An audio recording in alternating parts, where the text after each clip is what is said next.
நீங்க இப்போ சொன்னீங்க ஊர் நாடுக்கு போ, பயிரிடு, பனைமரம் வளர்க்கணும், ஆடு மாடு கோழி வளர்க்கணும் அப்படின்ட்டு. இப்ப ஊரு அப்படின்னு போனா ஊர்ல இருக்கக்கூடிய கிராமப்புற பகுதிகளில் இது மட்டும்தான் தொழிலா? நீ கேட்டது கரெக்டான கேள்வி. அங்க போனாலே என்ன கேள்வி, உன்னெல்லாம் உங்க அப்பா படிக்க வைக்கிறானா யூபிஎஸ்சி டிஎன்பிஎஸ்சி இப்படிங்கறதானே என் கேள்வி. ஆமா, குழந்தைய அழைச்சுண்டு எங்க போற? என் பையன் பள்ளிக்கூடத்துல படிக்க போறான் சாமி. உன் பையன்லாம் பள்ளிக்கூடத்துல படிச்சா உனக்கு அடுத்து வெட்டியா வேலை பார்க்கறது யாரு? கொஞ்ச நாளைக்கு நீயும் புள்ளையும் பாருங்க. ஊருன்னு போனா நீங்க அடிக்கடி அம்பேத்கரையை கோட் பண்ணிக்க. அம்பேத்கருக்கும் காந்திக்கும் ஏற்பட்ட முரண்பாடே இதுதான். பட்டிக்காட்டுல தான் ஜாதி இருக்கு, இதனாலதான் நாங்க நகர்ப்புறத்துக்கு ஓடியாரோம் அப்படின்னு. ஒத்துக்கிட மனசு இல்லனாலும் அதான் நேசம். ஊர் நாட்டுல இருக்கிற இந்த குளத்துல நீ தண்ணி குடிக்க கூடாது, இந்த கிணத்துல நீ தண்ணி குடிக்க கூடாது அப்படின்ற இந்த பாகுபாடை விட நீங்க சொல்ற மாதிரி இந்த பாட்டில விலை கொடுத்து தண்ணி வாங்கி கொடுக்கறது நாங்க மேம்போக்கா தான் நினைக்கிறோம். இவன் மூத்திரத்தை குடி, அப்ப கூட உனக்கு புத்தி வராது. நீங்க எல்லாம் அந்த குடிமை பெண்ணுக்கு வந்து நாட்டை சிறுத்தவரிய. இதற்கு இது பதில் இல்லையே. இல்லை மன்னா, அவனுடைய ஆண்மையின் பெருமை பற்றி பேசிக் கொண்டிருக்கிறான்.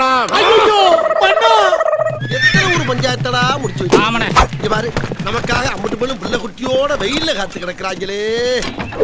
குடிமை பணிக்கு இல்லைங்க, ஊர் நாட்டுல இதுதானே நிலவுது அப்படிங்கிற. அப்ப படிச்சா அவனுக்கு பசிக்குமா பசிக்காதா? என்னடா முட்டாத்தனமா பேசிக்கிட்டு முட்டா பயல. நீ என்ன பண்ணி? எனக்கு நிலம் இல்லையே, நான் வேலை செய்யறதுக்கு எனக்கு நீரும் நிலமும் இல்லையே. எனக்கும் தேவைதான் என் ஊர் பச்சையாவும் பசுமையாவும் இருக்கணும். கீரி சமாளிடா சமாளி. நிலம் இல்லைன்னா ஏன் நீ அவனை இழிவா பேசுற? நிலம் இல்ல, நீ ஏன் அந்த நிலத்துல வேலை செய்யறவனை இழிவா பேசுற? யாரும் வந்து இந்த தொழில் செய்யறேன்னு சொல்லி யாரும் வந்து இழிவுபடுத்தல. இவர் தான் சொன்னப்பல அந்த நேரம் பார்த்து இந்த பாசிமணி வீசிக்கிற மயண்டி குடும்பம் சார், மயண்டி குடும்பம் சார், நாங்கெல்லாம் உங்கால சார்.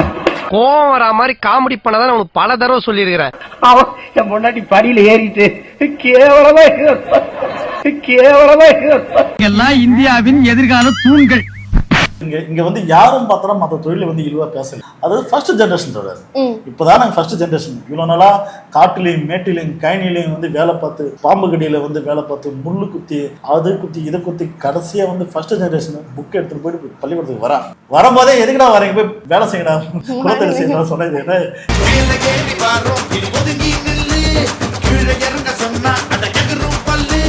ஆடு மாடு மேய்ச்சி சொல்ற, வேளாண்மை செய்ய சொல்றங்கிற, சாப்பிடாத நீ. நீ ஐஏஎஸ் ஆகு, பட்னியோட. அதையே வேண்டாம் நானும் கேக்குறேன். உனக்கு ஆடு மாடு மேய்க்க முடியல, வேளாண்மை செய்து இழிவா இருக்குன்னா வெளியேறிப்போ. அதுக்காக அவனை என்ன போய் மேய்க்க சொல்றன்ற? லூசா என்னையே யார பத்திரம் லூசுன? உன்னதாண்டா வேற எப்படி காப்பா? வேளாண் செய்ய எங்கிட்ட நிலம் இல்லைங்கன்னு சொல்றேன். உன்ட்ட நிலம் இல்லைன்னா குத்தாய் கேடு, நிலம் இருக்கிறவன வேலை செய்ய விடு. நான் கூட ஒன்னதான் லூசுன்னு நினைச்சேன். இப்பதான் புரியுது, ஒப்பம் கோத்தம் கொம்மா எல்லாம் லூசுன்னு. அரசியல்ல வந்து நிறைய பேர் இருக்காங்க, மக்களுக்கு களப்பணி ஆட்டுறது நிறைய பேர் இருக்காங்க. உன்னை யாருங்க வேணும்னு சொன்னா நீ போய் பண்ண வேண்டியதானே? சும்மா இருக்கனே, உழைச்சா உங்களுக்கு வேர்க்கும், அதான் ஆகாதே. ஆமாப்பா, எனக்கு வேர்வை ஒத்துக்கிறாரா? நான் படிக்காம ஊருக்கு போய் குலத்தொழில் செய்யணும்ன்றீங்களா? ஏய் பதில சொல்றா. இப்படி கேட்டிருக்கலாம், உன் பசங்க மட்டும் படிக்க வைக்கிறீங்களே, டேய் நான் எங்களை மட்டும் ஏன் படிக்க கூடாதுன்னு சொல்றீங்க? கேட்டிருக்கணும் அண்ணா. ஊரே சுடாரி பாய்த்தாங்களையா, எப்படா காலந்தல போற குளக்கட்ட? தம்பி, வேளாண்மை தொழில் அல்ல தம்பி, வாழ்க்கை முறை, வாழ்க்கை நீ, கலாச்சாரம், பண்பாடு. டேய் கிளப்பாடு, பண்பாட்டை பத்தி நீ பேசுறியா? ஓங்கி கண்ணத்துல அப்பனா உன் கரப்பல்லு காணாம போயிரும். அது குலத்தொழில் இல்ல, குல தெய்வத்தின் தொழில். அதை புரிஞ்சுட்டு பேசு. கொஞ்ச நாளைக்கு நீயும் புள்ளையும் பாருங்க.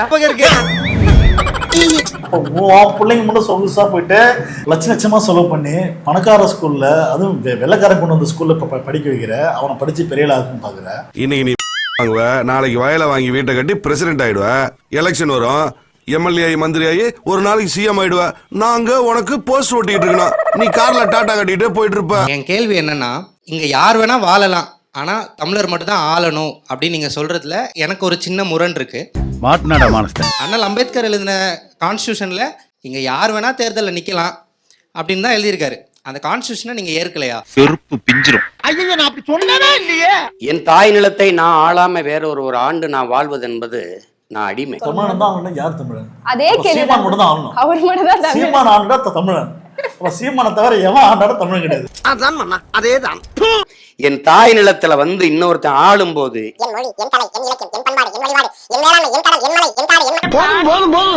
பெருசா போய்கிட்டு இருக்கு. இதை அவன் சிந்திக்க மாட்டான்.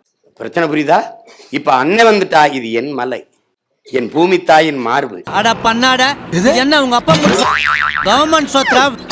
மக்களை வந்து இரண்டாம் தர குடிமக்களா வந்து ட்ரீட் பண்றதுல எனக்கு ஒரு பிரச்சனை. என் கட்சியில யாரு போட்டியிடல? கன்னடரா, தெலுங்கரா, மலையாளியா, இல்ல சௌராஷ்டிராவா? யாரு போட்டியிடல? வீட்டுல இருக்கான்னு சொல்லுங்க. சொல்லுங்க, என்னோட மனைவியே தெலுங்குன்னு சொல்லுங்க.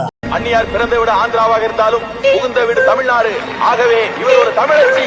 தமிழச்சி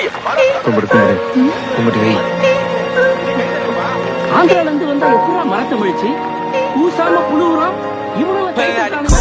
ட்ரம்ப் வந்தாலே சீட்டு கொடுக்க தயாரா இருக்கேன். நீங்க நீ ஒரு மானங்கட்ட ஈத்தர போட்டா என்ன போலன்னா என்ன? நாம் தமிழ் கட்சி என்பது அனைத்து உயிர்களுக்குமானது. இது தமிழர்களுக்கான கட்சி மட்டும் இல்ல, அனைத்து உயிர்களுக்குமான கட்சின்னு இருந்தா தயவு செஞ்சு கட்சி பேரை மாத்திக்கோ. நாம் உயிரியல் கட்சி அப்படி மாத்திக்கோ. பாருங்க, நாம் தமிழர் கட்சியில வில்லிவாக்கம் தொகுதியில நின்ன ஸ்ரீதர் இருக்கார்ல, இவர் ஒரு தெலுங்கு. இவர் அதுக்கப்புறம் விருதுநகர் தொகுதியில நின்ன சீமானுடைய மச்சானான அருண்மொழி தேவன் இருக்கார்ல, அவருமே தமிழர் இல்ல, அவர் ஒரு கலப்பினம். அவருடைய தாய் தெலுங்கு. இப்ப இந்த 2 பேர் எலெக்ஷன்ல நிக்கிறாங்க. 2 பேருமே வெற்றி அடைஞ்சிட்டாங்கன்னு வச்சுக்கோங்க. என்ன நடக்கும்? இவங்க எம்எல்ஏக்கள் ஆயிடுவாங்க, அமைச்சர்களா கூட ஆயிடும். மீண்டும் எப்படி இருக்கும்? அந்த ஊரு ஒரு தெலுங்கருடைய கட்டுப்பாட்டுல தானே இருக்கும். தமிழ்நாட்டை தமிழர்கள் தான் ஆளுன்னு சொல்லிட்டு திருப்பியும் தெலுங்கர்களையோ கலப்பினத்தரையோ ஆள விட்டா இது என்ன நியாயம்? ஏன் தூய தமிழர் யாரும் கிடைக்கல அவங்களுக்கு? இன்னும் ஒரு சிலர் வந்துருவாங்க, சீமானுடைய மனைவி எல்லாம் தமிழர் தான், தமிழர்கள் தந்தை வழியினோம் தாய் வழி நம்ம பாக்காதீங்க அப்படின்லாம் சொல்லுவாங்க. ஒண்ணு மட்டும் நல்லா தெரிஞ்சுக்கோங்க, நாம் தமிழர் கட்சியுடைய நிலைப்பாடு தமிழர்கள் தாய் வழி இனம் தான்.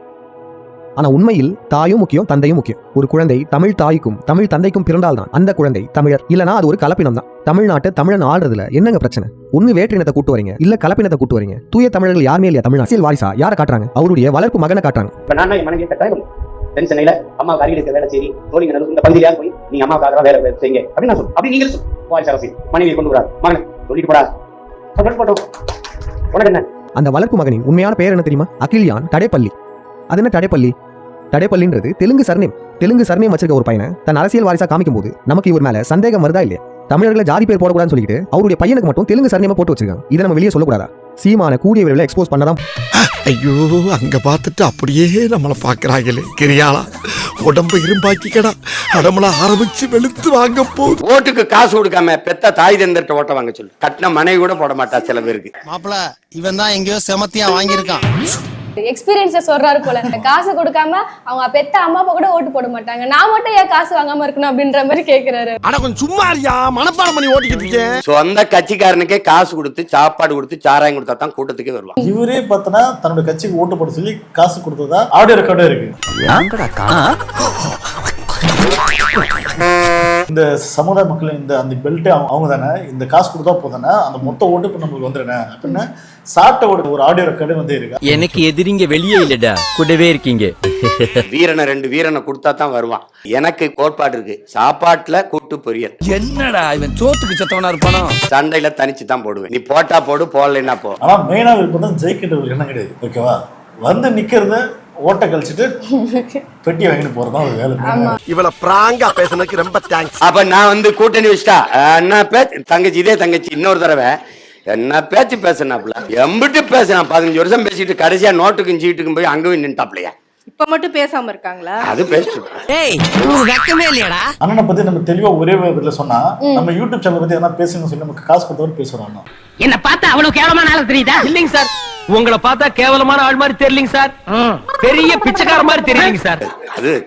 அது வந்து அது பேசதான் செய்வாங்க, அதை போய் கவலைப்படக்கூடாது. தங்கச்சி அண்ணன் உங்களுக்கு சொல்லிடுறேன், ஒரு தத்துவம் மாதிரி சொல்லிடுறேன்.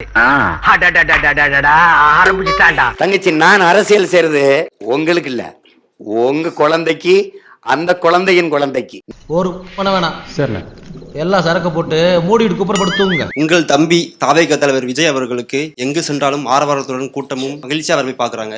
இதை பத்தி நீங்க என்ன நினைக்கிறீங்க? சுருக்கமா சொல்லும்போது வயிற்றுச்சல் அப்படின்னு சொல்லலாம். பட் சாம கொஞ்ச நேரத்துல இப்படியே போச்சுன்னா. ஆனால் இப்ப என் தம்பிக்கு இவ்வளவு ஆர்வமா அவரை பார்க்க வரும்போது ஒரு மகிழ்ச்சி தானே இருக்கும். இன்னும் உள்ள இருந்து புகையா வருது.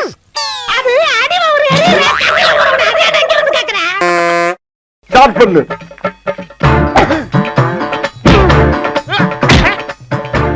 இங்கிட்டு வா. அப்படியா? படைக்கலடி. மண்டையில மட்டும் அடிச்சிடாத, குலக்கேசல் உள்ள போயிருவேன். சரியா? உங்க வீட்டு பிள்ளையா நினைச்சு எல்லாரும் என்னை மன்னிச்சிருக்க.